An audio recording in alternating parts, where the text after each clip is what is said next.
কথায় আছে আজ যে রাজা কাল সে ফকির। বাংলা জিতে দিল্লি থেকে বিজেপিকে হাঁটাবো হাঁটাবো হাঁটাবো।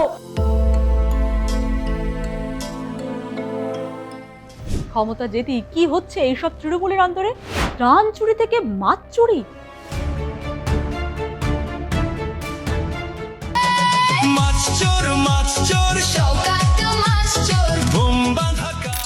নেতাদের দিকে ধেয়ে আসছে আদলা ইট থেকে ডিম।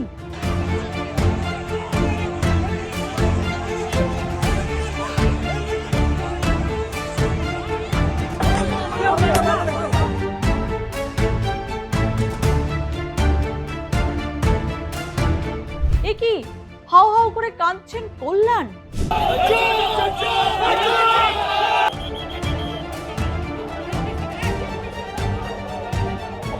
নিউজ বল ছুড়েছে, আমি বুঝতে পারছি না। আমি আপনাদের কাছে বলতে এসেছি একটাই কথা, আমার বলার মতো শক্তি নেই। 15 বছরের রাজ্যপাট শেষ হতেই এ কেমন দশা? অনেকে বলছেন 34 বছরের বাম শাসনের অবসান হওয়ার পরেও এমন দৃশ্য দেখা যায়নি।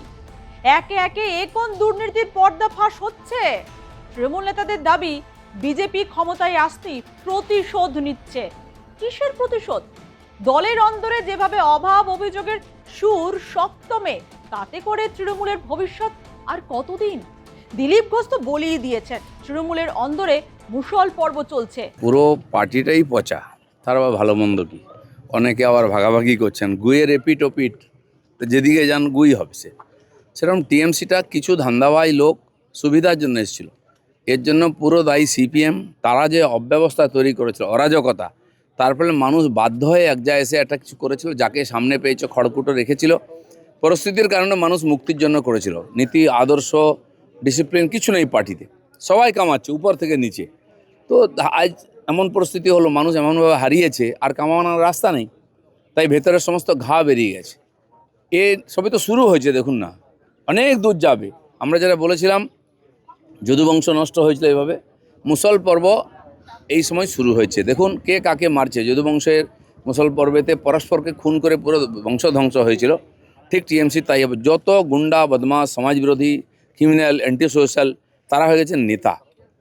পাট খেতে কোটি কোটি টাকা পাওয়া যাচ্ছে, গাছে রাস্তাঘাটে।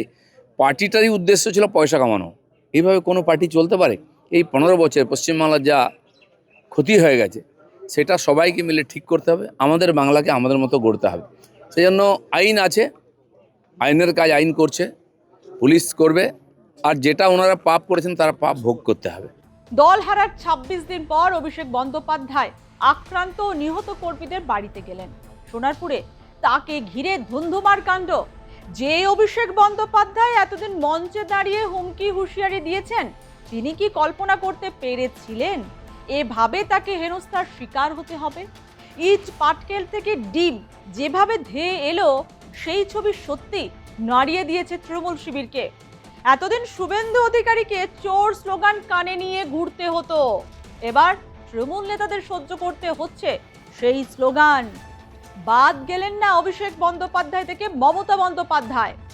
সোনারপুরে অভিষেক বন্দ্যোপাধ্যায় হেনস্থার শিকার হতেই শুরু ধরপাকড়। বিজেপির দাবি এটা তৃণমূল বনাম তৃণমূলের লড়াই। যে 4 জন গ্রেপ্তার হয়েছে তারা নাকি প্রত্যেকেই তৃণমূল কর্মী ও প্রাক্তন বিধায়ক ঘনিষ্ঠ। ধৃতদের তালিকাতে রয়েছে নির্মাল্য সেনগুপ্ত, দেবাশিস দত্ত, কাজল দাস।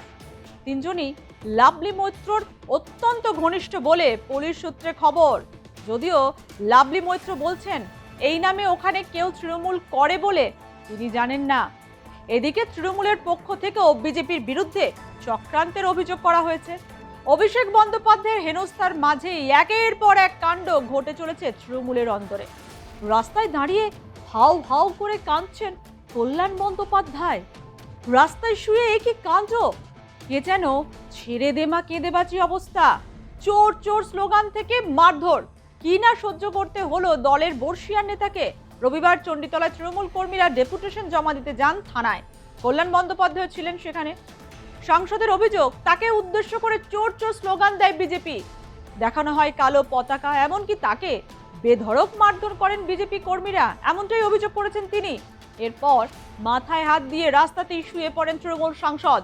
পরে তাকে দলের লোকজন তোলেন, মাথায় জল দিয়ে দেন। কাঁদতে কাঁদতে কল্যাণ বন্দ্যোপাধ্যায় বলেন, তিনি কাউকে নিয়ে আসেননি, একা একা আসছিলেন। সেই সময় চণ্ডীতলা মোড়ের সামনে বিজেপি কর্মীরা নাকি তাকে বল ছুঁড়েছেন, ডিউস বল নাকি অন্য কিছু। তার মাথা দিয়ে রক্ত বের হচ্ছে। এক প্রকার কেঁদে কেঁদেই মাইক হাতে সাংসদ বলেন, তার আর বলার মতো শক্তি নেই। চণ্ডীতলার মানুষ বিচার করুন, ওরা যে সাংসদদের ধরে মারছে এটা কি ঠিক হচ্ছে?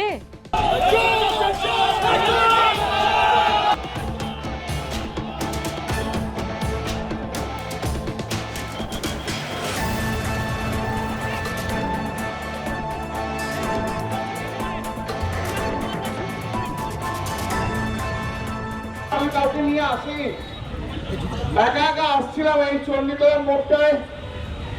বিজেপির লোকেরা চিৎকার করে গালাগাল দিয়ে মাথায় দূর থেকে ঢিলকি বল, বড় ইউজ বল ছুঁড়েছে। আমি বুঝতে পারছি না, আমার মাথা দিয়ে রক্ত বেরোচ্ছে। আমি তা সত্ত্বেও আমি আপনাদের কাছে বলতে এসেছি একটাই কথা, আমার আর বলার মতো শক্তি নেই। আমার সত্যি বলার মতো শক্তি নেই। আপনারা বাংলার মানুষ, আপনারা চণ্ডীতলার মানুষ, আপনারাই বিচার করবেন যে এই যে গুন্ডাগর্দি করছে, এই যে এমপিদের দিয়ে মারছে, এটা কি ঠিক হচ্ছে? আবার এই পর্ব কাটতে না কাটতেই শোনা গেল কামারহাটির বিধায়ক মদন মিত্রের বাড়িতে পুলিশি তল্লাশি। ব্যারাকপুর পুলিশ কমিশনারেটের ডেপুটি কমিশনার দ্যুতিমান ভট্টাচার্যের নেতৃত্বে সেখানে তল্লাশি অভিযান চলে। রবিবার দুপুরে পুলিশ যখন মদন মিত্রের বাড়িতে যায় তখন সেটি তালা বন্ধ ছিল। বাড়িতে ছিলেন না মদন মিত্র। তালা ভেঙে এক প্রকার ভেতরে ঢোকে পুলিশ। ঘণ্টাখানেক তল্লাশির পর ফের তালা বন্ধ করে বেরিয়ে যায় তারা। প্রাথমিকভাবে জানা গিয়েছে এই বাড়িটির নাম উদয় ভিলা, যেখানে কামারহাটির তৃণমূল বিধায়ক মদন মিত্রের একটি দলীয় কার্যালয় রয়েছে। অভিযোগ, যে জমির ওপর ওই বাড়িটি সেটি একটি কেন্দ্রীয় সংস্থার।